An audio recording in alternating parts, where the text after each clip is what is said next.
semuanya, Assalamualaikum warahmatullahi wabarakatuh.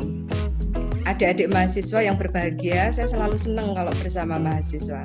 Ya, karena mempunyai kesempatan untuk belajar dan yang pastinya merasa muda gitu. Meskipun tidak muda lagi. Senang sekali kesempatan pada pagi hari ini bisa berbagi untuk belajar bersama ya, karena Bu Umi pun juga belajar bersama. Sejauh ini semakin belajar semakin tidak tahu gitu, semakin membuka buku semakin bingung. Semakin diterapkan semakin kompleks begitu. Jadi seperti halnya neuro itu adalah ilmu yang sangat kompleks dan perkembangannya tidak bisa berjalan sendiri ya. Jadi selalu ada kaitannya, selalu ternyata ada bergesernya kenapa bisa seperti ini, dan yang pasti semua yang terlibat dalam item sistem neuro itu ternyata sangat kompleks dan sampai saat ini kadang-kadang masih dalam kajian yang pro dan kontra begitu. Namun demikian saya lihat memang kalau kita belajar neuro itu setidaknya kita sudah melihat arah jalan kita gitu. Jadi kalau saya analogkan, kalau saya mau jalan lurus kita nggak tahu tuh nanti di depan itu ada apa. Tetapi setidaknya kita tahu, oh ini ada batu besar yang mesti saya harus geser gitu. Oh ini ada anak kecil ya, yang ternyata ada di depan kita. Oh ini ada, dan seterusnya. Jadi situasi yang ada yang di hadapan kita itu ternyata kalau saya analogkan seperti halnya kita belajar tentang neurologi khususnya ya, meskipun neurologi bukan satu-satunya ya. Kita penggali gitu, Mas. Ilmu dasar itu memang banyak sekali, salah satunya adalah neurologi yang menyertai semua basic keilmuan. Baik, nah ini kasus stroke ini memang tidak pernah usang ya, dan dari waktu ke waktu ternyata epidemiologinya itu semakin meningkat gitu. Jadi kalau kita lihat penyakit trennya ya, penyakit yang nanti akan menjadi satu perhatian kita bersama, termasuk fisioterapi ada menjadi tim di dalamnya. Itu penyakit kardiovaskuler ya, salah satunya adalah stroke, itu masih mendominasi ya. Di samping penyakit jantung, penyakit metabolik ya, di M ya, penyakit metabolik itu grade-nya juga tinggi. Nah, ini ternyata stroke ini juga tidak hanya semata-mata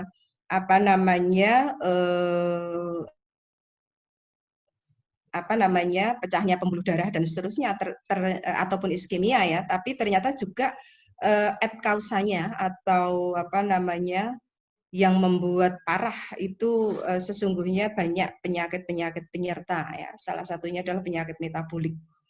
Dan ini signifikan ya, pada saat riset saya terakhir mencari korelasi antara berbagai macam kausa stroke dengan seseorang terkena stroke itu ternyata cukup signifikan ya, terutama penyakit metabolisme, diabetes, hipertensi, jantung dan seterusnya. Ya.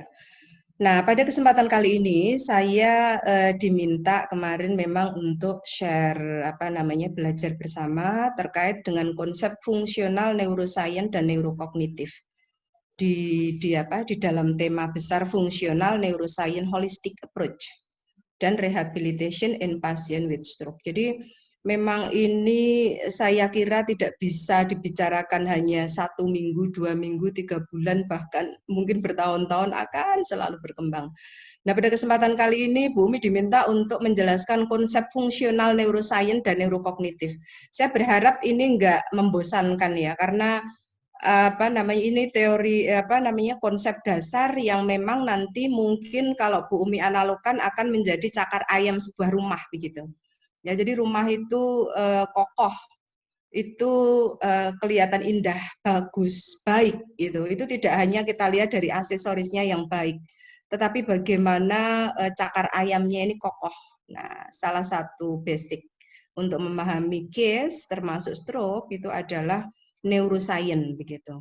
Nah, sehingga di kesempatan 90 menitan ya, nanti 90 menit ke depan Bu Umi akan lebih kita berdiskusi tentang konsep fungsional neuroscience.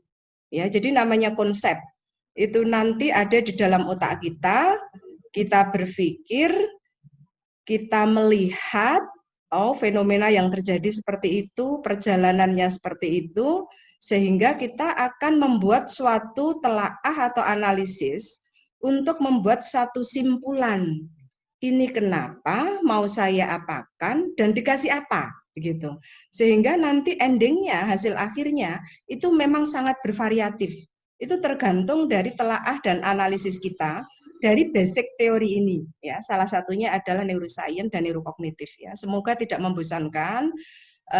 Dalam waktu yang sangat terbatas ini, Bu Umi hanya akan menyampaikan konsep, atau mungkin lebih tepatnya framework ya. Saya tidak akan menjustifikasi latihan ini nanti apa, berarti bagaimana, dan seterusnya. Bu Umi hanya akan menyajikan konsep, ya, sebuah neuroscience yang saya pelajari itu macam mana, begitu, kayak apa sih sesungguhnya. Nah, itu nanti setelah Anda belajar, sinapsis akan terjadi, sehingga Anda punya telaah-telaah khusus yang menjadi reasoning ya, untuk melakukan suatu tindakan, begitu. Gitu. Nah, sejawat semua yang berbahagia, jadi outline pada kesempatan kali ini ya, karena nanti ada 3 pembicara yang saya kira nanti juga akan mengupas hal-hal yang terkait dengan materinya Bu Umi ini. Tapi hari ini kita batasi bahwa konsep fungsional neuroscience atau neurokognitif ini based on stroke patient gitu. Jadi saya akan sedikit membahas tentang stroke. Sebetulnya apa yang terjadi dengan stroke ya, karena neuroscience itu meskipun dia umum sekali, nanti tekanan-tekanan ya itu berbeda-beda ya, seperti neurokognitif ya, gangguan di saraf pusat, perifer, maupun metabolisme ya, maupun case-case yang lain itu nanti base-nya tetap neuroscience, tetapi terkadang ya secara umum neuroscience ada penekanan-penekanan hal-hal tertentu. Sehingga Bu Umi akan bahas terkait dengan stroke.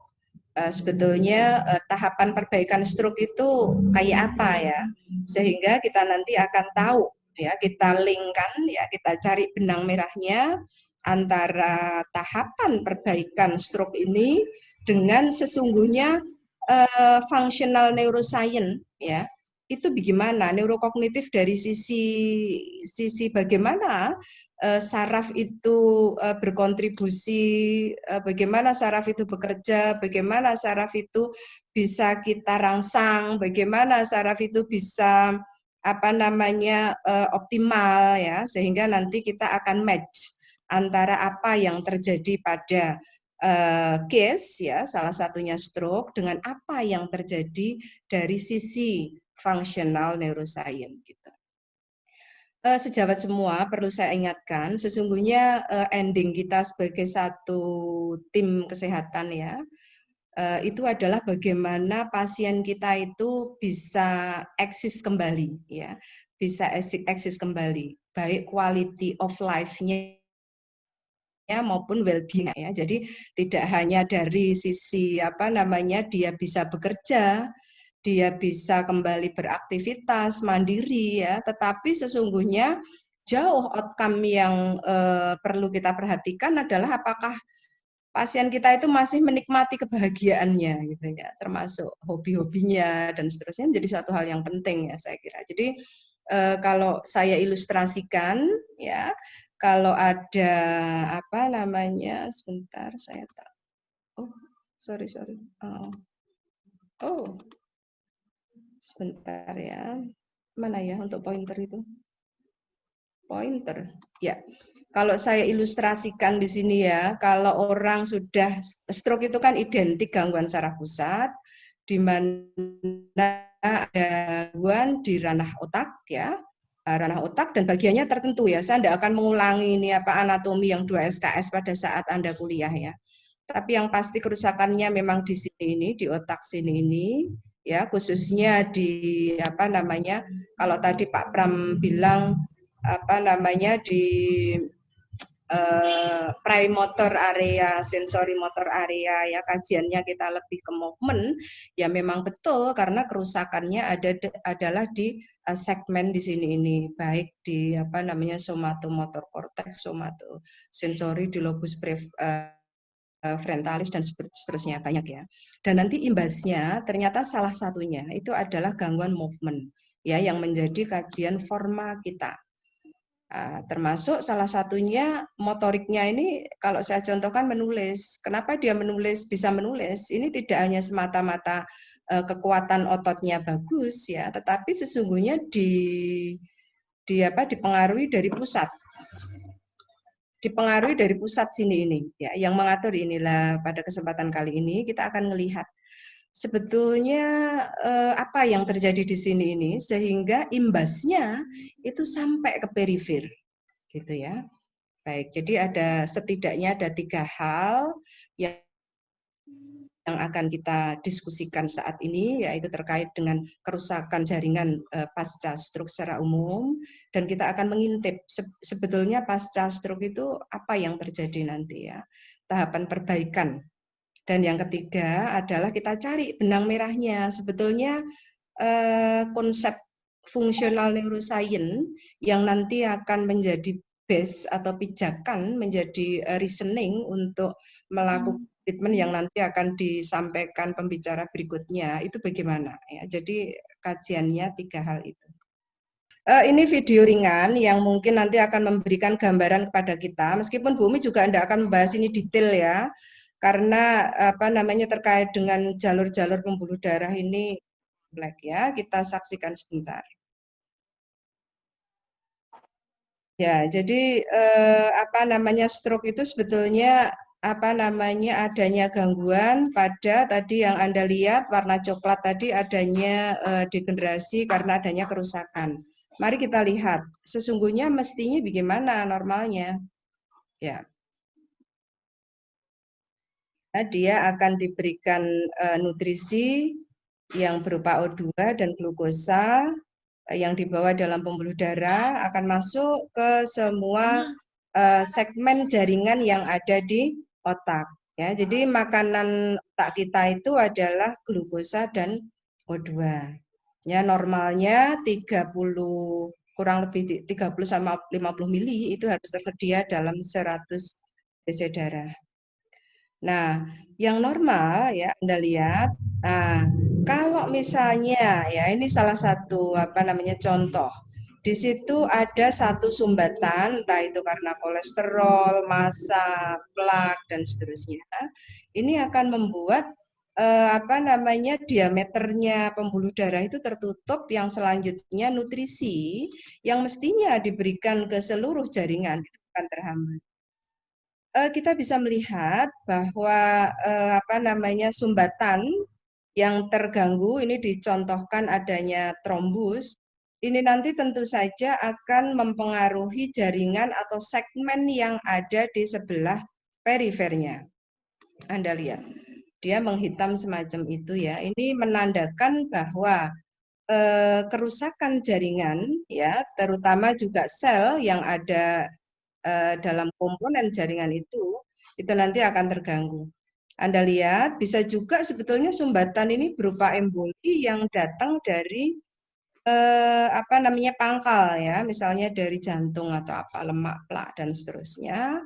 Nah, dia juga akan membuat suatu kerusakan. Itu tadi adalah iskemia, ya. Nah, Anda juga sering ya bahwa stroke itu tidak hanya iskemia, tetapi juga hemorrhagic, ya.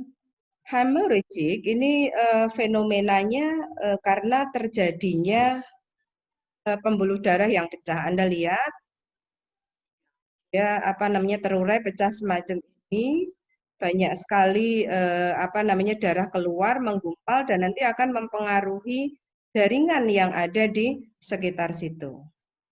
Anda lihat pada saat posisi kalau orang bilang setengah mati, kelenger begitu ya. Atau kalau kita lihat di MRI, dia area penumbra, dia akan mengalami perubahan warna ini ya. Mestinya seperti ini ya, banyak sekali komponen-komponen sarafnya. Tetapi kalau itu dibiarkan terus, itu nanti akan bisa jadi area nekrotik ya, atau area umbra. Nah, yang kedua adalah juga aneurisma ini karena pendarahan dia pecah. Darah akan tergendang di sini dan nanti akan mempengaruhi struktur. Anda lihat dia akan mengalami perubahan sampai akhirnya dia nanti akan mengalami kematian jaringan. Nah, itu video yang ringan ya, yang bisa menggambarkan betapa sesungguhnya bagaimana, apakah mungkin seorang fisioterapi yang menjadi satu tim dalam mengentaskan atau membantu pasien ini nanti bisa berperan memecah itu, atau bahkan bukan memecah, memutus kerusakan lebih lanjut, atau memperbaiki justru, atau menumbuhkan. Nah, itu menjadi satu hal yang perlu dari apa yang kita lihat di atas tadi. Sekarang Bu Umi mau share lagi materinya Bu Umi. Sudah kelihatan, Mas Arofi? Sudah, Bu. Oke. Ya, Bu Umi akan balik ke sini lagi ya. Nah, tadi sudah dijelaskan. Jadi secara umum dia ada bisa terjadi iskemia atau terjadi ruptur ya, pendarahan yang nanti akan terjadi selanjutnya kerusakan yang lebih parah. Jadi adik-adik semua, terkait dengan kontrol movement ya, gerak yang menjadi satu kajian fisioterapi, ini fix ditengarai bahwa pergerakan yang dilakukan otot di segmen perifer itu berkaitan dengan area otak yang terjadi kerusakan khususnya pada pasien stroke. Di manakah itu ya, khususnya di area primary motor cortex, premotor cortex, supplementary motor area, dan kadang-kadang ada di area-area yang lain. Ya, jadi ini adalah fix tempat pengendalian atau kontrol motor yang dilakukan oleh otot ya, yang diatur dari otak atau segmen kortikal. Ya, jadi nanti satu highlight bahwa bagaimana kita bisa membuat area ini mengalami regenerasi kembali. Bagaimana kita bisa menekan kerusakan lebih lanjut pada area ini, ataupun bagaimana kalau dia sudah rusak kita bisa berupaya ya menumbuhkan sel-sel yang ada di sini. Ya, karena kita tahu ya sel manusia itu memang luar biasa ya. Jadi selama masih hidup, sel itu akan selalu mengalami remodeling dalam 24 jam. Ya, jadi jangan khawatir ya. Tuhan demikian pemurah dan ya memang tidak bisa kita bandingkan ya. Itu kita sudah diberikan dengan onderdil yang demikian sempurna. Baik, saya lanjutkan. Nah, itu tadi sekelumit tentang stroke ya, yang kita bisa ketahui diawali dengan adanya kerusakan at cause something ya, yang akhirnya akan menyebabkan kerusakan itu, dan akhirnya nanti akan terjadi imbas yang salah satunya adalah kontrol movement, gerak, postur, dan seterusnya. Sejawat semua, hal yang kedua secara singkat tadi sudah kita sampaikan. Yang kedua akan kita lihat sesungguhnya apa yang terjadi kalau sudah terjadi serangan stroke. Nah, ini kita intip sebentar apa yang terjadi atau tahapan atau proses perbaikan yang terjadi pada manusia atau yang terjadi pada orang yang terkena stroke ya. Karena seperti Bu Umi sampaikan tadi bahwa dalam 24 jam selama kita masih hidup, kita masih mempunyai kemampuan untuk melakukan regenerasi, proses perbaikan diri, bukan dari mana-mana, tetapi dari dalam tubuh kita. Siapa yang melakukan? Yang melakukan adalah sel, gitu. Nah, selain sel sendiri, apakah bisa dibantu atau dilakukan upaya dari luar? Ya tentunya bisa, fix bisa ya, termasuk salah satunya fisioterapi. Bagaimana kita bisa berperan ya dalam upaya di segmen atau di range dalam tahapan perbaikan ini. Sejawat dan adik-adik mahasiswa yang insya Allah sehat semua ya. Jadi saya awali dengan hypothetical pattern ya. Jadi pattern hypothetical terkait dengan recovery after stroke ya. Jadi Anda lihat ya, saya ada 2 ilustrasi. Yang pertama yang sebelah kanan ini rata-rata ya, rata-rata itu berarti ya ada yang ekstrim. Kalau kelompok ekstrim itu ada yang masuk dalam range, ada yang di luar range. Rata-rata dihipotesakan pola penyembuhan stroke itu adalah sesuai dengan diagram ini, gitu. Ya, pada saat orang sehat jadi terkena serangan stroke ya, dalam 2 kali 24 jam ya dia akan drop ya, makanya akan kita jumpai kadang dia tak sadarkan diri ya, tiba-tiba lemah separuh badannya ya, dan seterusnya.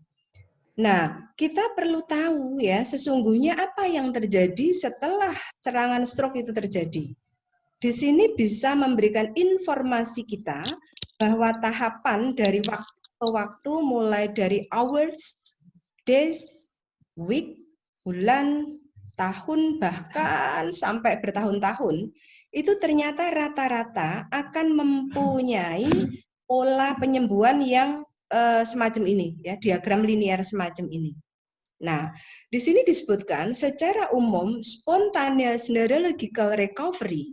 Spontan itu artinya ya spontan karena selnya segera terpanggil. Waduh, saya rusak nih. Ya, berarti selnya segera terpanggil untuk memperbaiki diri. Dan itu sudah kodrati ya, itu sudah fisiologis. Kalau nggak percaya disilet aja kulitnya, nanti lah sembuh sendiri. Ya, pun demikian, setiap ada kerusakan di dalam tubuh kita, itu mesti ada spontan neurological recovery. Ya, kita lihat 0 sampai 24 jam dia drop. Ini biasanya disebutkan di fase akut. Biasanya ini nanti akan terjadi fase-fase yang memang shock ya, sampai dengan kemunduran pusat kesadaran dan seterusnya. Sejawat semua bisa dilihat dalam hitungan hours ini memang biasanya untuk upaya proteksi ini medical itu fix harus masuk ya, makanya di situ disebutkan hours, hitungan jam itu masih di ranah medical. Nah, setelah 24 jam ya, Anda lihat ternyata spontaneous neurological recovery dia akan naik berangsur-angsur, luar biasa ini ya. Kalau saya tarik garis ini vertikal ke sana, sebetulnya di masa-masa 24 jam sampai days, ya days itu ya 1 hari, 2 hari, 3 hari, dan seterusnya. Itu dia akan mengalami perbaikan endogen, spontaneous, ya, sampai dengan hitungan minggu. Nah, di sini direkomendasikan ternyata hours till days. Di situ kita sudah mulai banyak bisa melakukan upaya-upaya yang nanti akan bisa meningkatkan grafik ini, gitu ya. Nah, kalau di sini direkomendasikan adalah early rehabilitation, di mana di situ kita sudah mulai bisa berkiprah, ya, bisa berkiprah untuk mengoptimalkan dari fase yang memang secara endogen, secara dari dalam itu nanti akan terjadi recovery dalam hitungan bulan, ya, dalam hitungan minggu, maaf ya, dalam hitungan minggu ya. Nah, dalam hitungan bulan ya, ini ternyata masih mempunyai kemampuan ya untuk grade-nya tetap naik ya.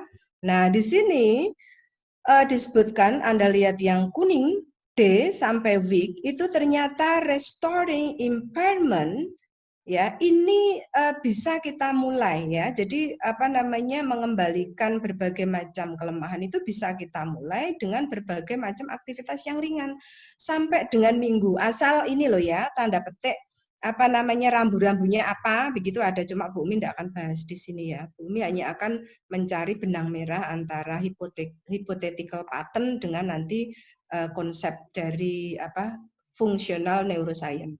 Oke. Nah, Anda lihat dalam hitungan D sampai bulan, Anda lihat ya, ini kan naik terus. Di situ direkomendasikan task oriented practice with adaptive learning dan kompensasi strategi itu harus kita lihat. Ya, jadi betapa jeliknya kita ya, seorang fisioterapi yang terlibat di sini mulai kalau situasi stabil ya. D sampai MAN itu kita bisa mulai bagaimana kita bisa mengadaptasikan dengan tugas-tugas atau apa namanya, sesuatu intervensi yang sifatnya spesifik dan kita lihat kompensasi yang mungkin terjadi. Nah, sejawat semua yang perlu kita highlight juga, ternyata dalam ini dia kasih batasan late rehabilitation ya. 3 bulan ini kalau kita tarik garis vertikal, ini rata-rata nanti akan terjadi stagnan recovery pattern in spontaneous ya saya bilang ya, itu ada di kurang lebih 3 bulan. Ya, jadi 3 bulan itu rata-rata ya, Bu Umi bilang, wow ini Bu, ini saya sudah stroke apa namanya 1 tahun, tapi ternyata 1 tahun progresif sekali. Ya, itu masuk ekstrim ya, data ekstrim. Jadi kalau riset itu nanti ada rentang yang rata-rata, ada rentang yang ekstrim. Bu Umi bilang yang rata-rata. Nah, tapi perlu kita ketahui rata-rata itu berarti kan mediannya tinggi ya. Late-nya ini, late rehabilitation artinya recovery yang apa namanya memuncak ke atas perbaikannya ini kurang lebih di 3 bulan. Ya, jadi nanti yang jadi pertanyaan juga apa yang bisa kita lakukan sesungguhnya di masa-masa spontan neurological recovery ya, karena tadi Bumi bilang sebetulnya itu sudah kodrati ya, secara spontan akan terjadi, tapi apakah mungkin kita berupaya? Sangat mungkin ya, sampai dengan 6 bulan ya, 6 bulan ini kalau di hypothetical pattern of recovery-nya ya, dia nanti ya apa namanya secara rata-rata dia akan stagnan hingga akhirnya mungkin bisa sempurna ya, kembali bagus, tapi mungkin juga akan drop. Nah, ini saya kira kita menjadi satu apa terapis dalam tim untuk mengangkat apa namanya pasien ini nanti menjadi sangat-sangat penting ya. Jangan sampai nanti ini menurun ya. Kalau menurun, kita lihat secara spontan neurological sebetulnya kita sudah tidak terlalu bisa berbuat apa-apa, tetapi upaya dari luar ya itu sangat mungkin kita lakukan. Ya, jangan-jangan dropnya secondary-nya sudah mulai masuk banyak ini. Apa secondary-nya? Muskuloskeletal, kardiorespirasi, kardiovaskuler, metabolic syndrome, atau ada beberapa apa namanya yang memang akan membuat komorbid yang akan membuat si pasien ini menurun ya. Ini sangat penting ya. Jadi highlight yang kedua, kita harus paham terkait dengan pattern of recovery ya, khususnya untuk stroke ya. Nah, sebetulnya kalau saya sandingkan dengan gambar yang sebelahnya ini ya, ini secara umum ya, pattern of recovery ini ada acute, subacute, kronik ya, di mana di situ sebetulnya sudah ada hal-hal yang memang apa namanya fenomena itu akan terjadi gitu ya. Mulai dari acute spontan recovery clear ya, proses diaskisis, reabsorpsi hematoma itu mungkin sangat akan terjadi dari endogen. Bisa nggak di supply dari luar? Oh, sangat bisa. Salah satunya adalah medikamentosa. Cuma Bumi tidak akan lari ke sana ya. Nah, coba kita lihat yang subacute ya. Subacute ini ada yang menggolongkan dia di 1 kali 24 jam pasca serangan, ya. Nanti coba sejawat semua klik AVERT. AVERT itu early rehabilitation, itu yang nanti akan direkomendasikan. Itu berbagai macam riset dari tahun kapan ya lupa sampai sekarang selalu dilakukan update-nya.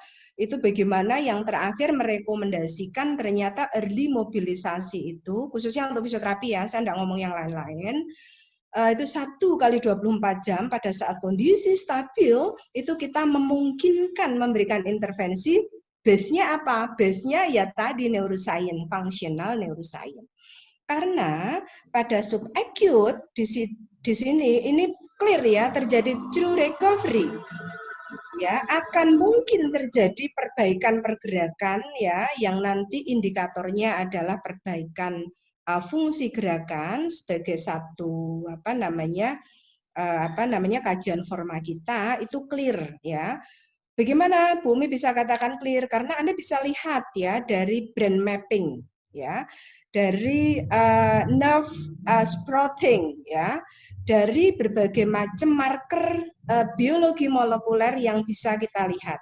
Bisa dilihat dengan apa Bu? Macam-macam ya. Kalau neurobiology kita bisa pakai marker-marker yang berupa marker-marker protein yang berperan untuk menumbuhkan sel saraf ya. Kalau kita mau memakai marker yang kelistrikan ya, neurokelistrikan ya. Apa itu istilahnya? Kita bisa pakai EEG ya. Nanti kita akan melihat nilai motor evok potensial ya, ini terkait dengan kelistrikan saraf yang nanti akan berkontribusi dalam perbaikan ini. Nanti sekilas akan kita bahas. Dan yang terakhir bisa juga nanti true recovery ini bisa kita buktikan dari gold standar ya, dari kita lihat dari benar-benar ad causanya ya, tidak hanya marker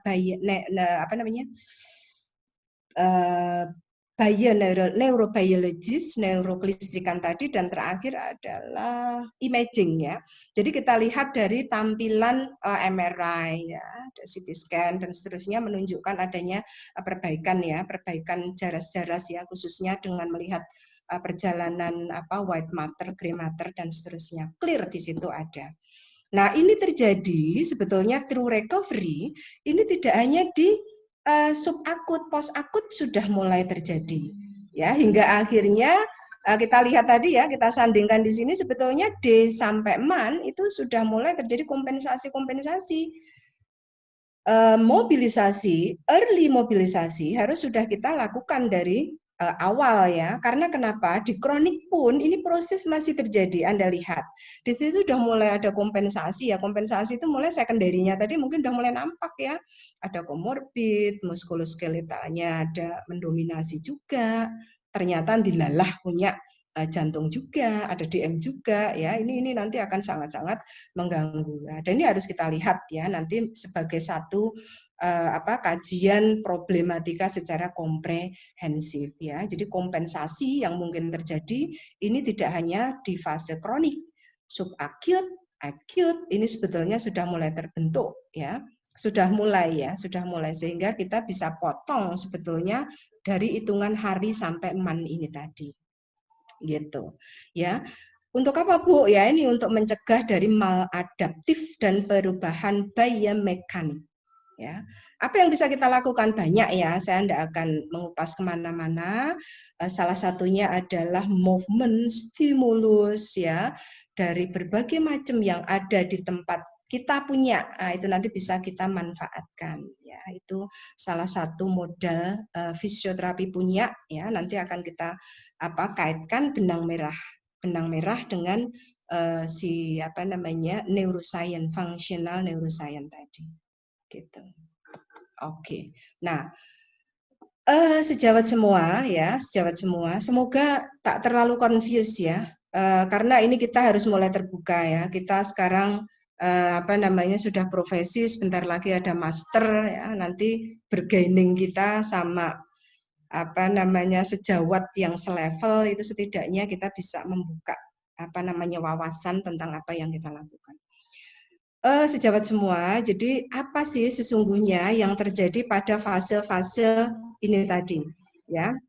Saya coba akan kita tekankan dulu di fase pertama, apa yang terjadi di fase-fase awal ya, karena tadi kita lihat 3 month ya, ini nanti akan terjadi satu recovery yang sifatnya stagnan.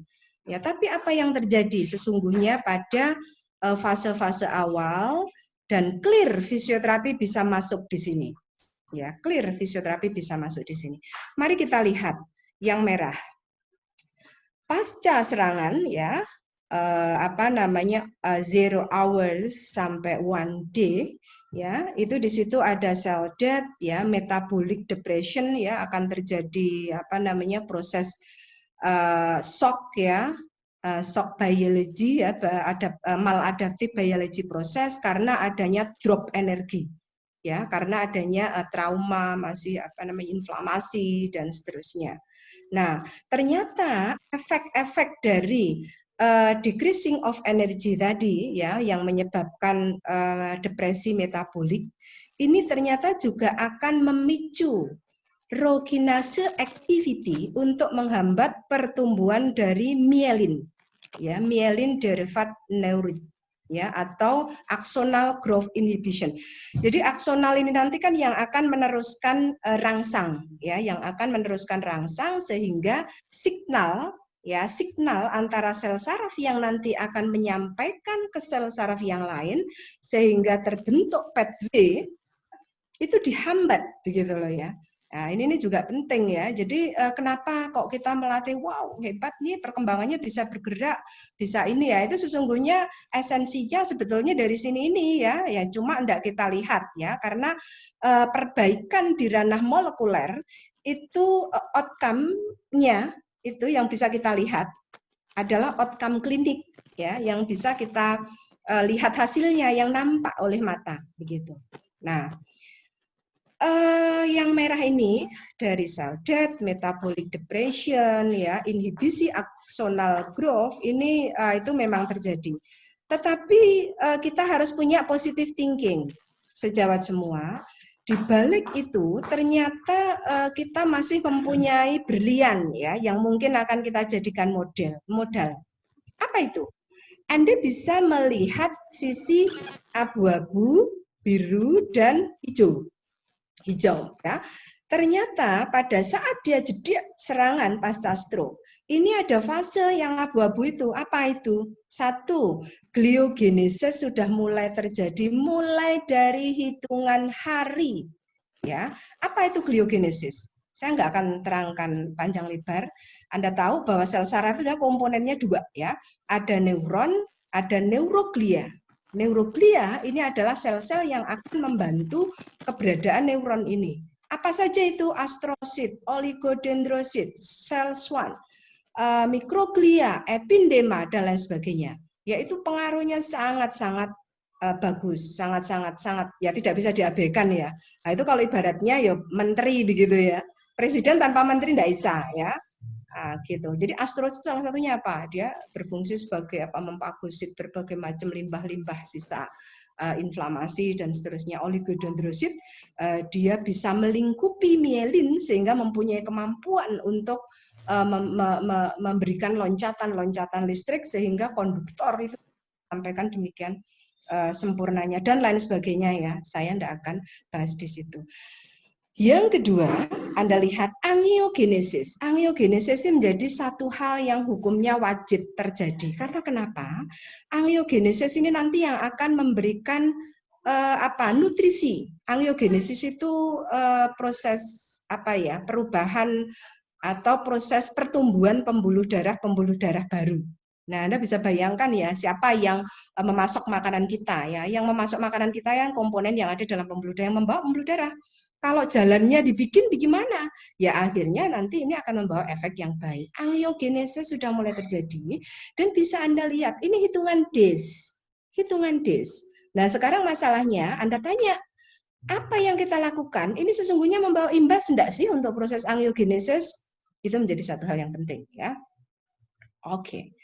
Yang ketiga, ternyata neurogenesis itu dalam hitungan hari ini juga progresif terjadi. Ya, neurogenesis itu banyak sekali ya, saya tidak akan terangkan satu persatu, tapi yang pasti upaya-upaya perbaikan, pertumbuhan neuron itu sudah mulai terjadi pada awal-awal ya, pada hitungan hari, begitu. Ditambah lagi sejawat semua, ternyata kapasitas plasticity fungsional itu juga sudah mulai terjadi pada hitungan pasca serangan. Nah, Anda lihat yang hijau ini ya. Yang hijau ini dan dia akan aktif ya, akan progresif di hitungan minggu, functional plasticity. Ya, jadi bagaimana dia menggunakan kemampuan plasticity-nya ya secara otomatis begitu ya. Jadi ini luar biasa ini. Nah, sekarang pertanyaannya, mungkin enggak kita bisa upaya yang kita lakukan bisa memberikan functional plasticity ini? Nah, itu menjadi satu pertanyaan yang besar gitu. Nah, kecuali itu ya, jadi masih dalam rangkaian plasticity ini bisa sejawat lihat, adik-adik lihat terkait dengan kemampuan axonal sprouting, synaptogenesis ya. Jadi nanti salah satunya synaptogenesis itu hukumnya wajib ya. Anda berikan stimulus, sel saraf ketemu sel saraf, tetapi tidak terjadi synaptogenesis ya, tidak terjadi nyambung, tidak ada sesuatu yang dikeluarkan sebagai bahasa informasi yang kita kenal biasa neurotransmitter, itu tidak akan mungkin terjadi. Ya, jadi ternyata kemampuan synaptogenesis, axonal sprouting maupun perbaikan saraf yang lain itu clear terjadi. Ya, Anda lihat ya, endogenous dari dalam itu ternyata dia potensi di awal-awal stroke ya. Nah, ini mari fisioterapi yang tugas di unit stroke, fisioterapi yang tugas di fase-fase awal. Nah, ini kita gali sesungguhnya apa yang bisa kita perbuat untuk pasien-pasien kita ya. Untuk ini grafik ini levelnya bisa kita naikkan sehingga nanti tidak mesti 3 bulan ya di di waktu-waktu awal ini nanti sudah sejajar dengan sebelumnya ini tadi. Nah, ini gambaran ya. Nah, setelah itu apa yang terjadi? Ini proses-proses ini akan terus terjadi ya, terus terjadi bahkan hitungan selama pasien itu masih hidup ya, karena Bumi bilang ini kan yang melakukan sel ini semua ya, selama kita masih hidup, sel itu dalam 24 jam dia akan melakukan recovery, akan melakukan remodeling. Bedanya itu adalah kemampuannya yang terbatas. Nah, ini sedikit ya